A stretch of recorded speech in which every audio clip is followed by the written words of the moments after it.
lives are threatened by a pandemic, their lives shouldn't also be threatened by the fear of eviction, by the fear of foreclosure, or worse.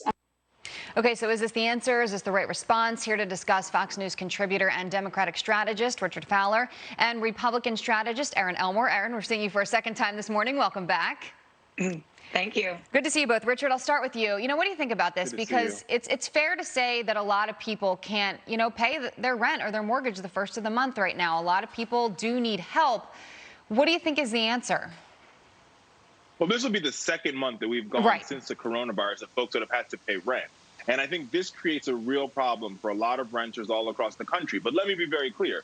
This also creates a problem for landlords across the country, because as renters are dealing with not being able to pay rent, landlords are dealing with the reality of not being able to make mortgages, not being able to make repairs, which is why we have to figure out some way to provide some relief to the American people who are worried, who are anxious about whether or not they're going to be able to pay May's rent or June's rent. Yeah. And so we've really got to figure out a way to do this and do this the right way. Yeah, I was thinking about this. I was a homeowner for the last 13 years up until February of this year. I just sold my house, and I had tenants in there for a long time, Erin, and I was sitting there thinking, if they came to me and said, I can't pay my rent this month, ultimately that falls back on me, and then I have to be the one to then deal with, trying to call my mortgage company, see if they can help me. So the brunt of this is going somewhere. It is falling on someone's shoulders.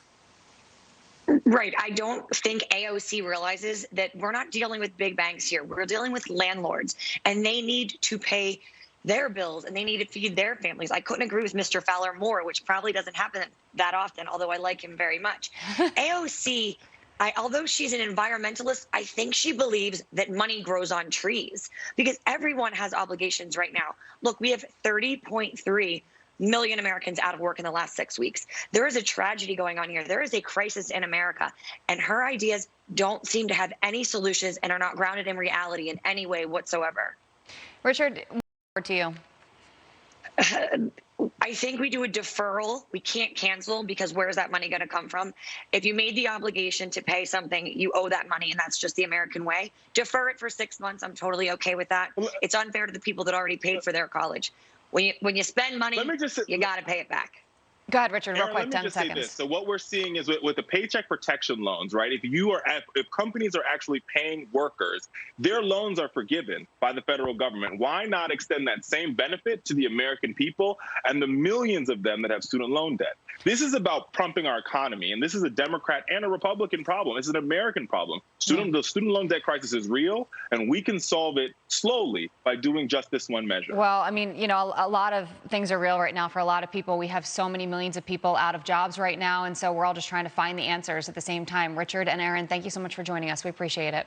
Thank you. Good to be here. Coming up, our next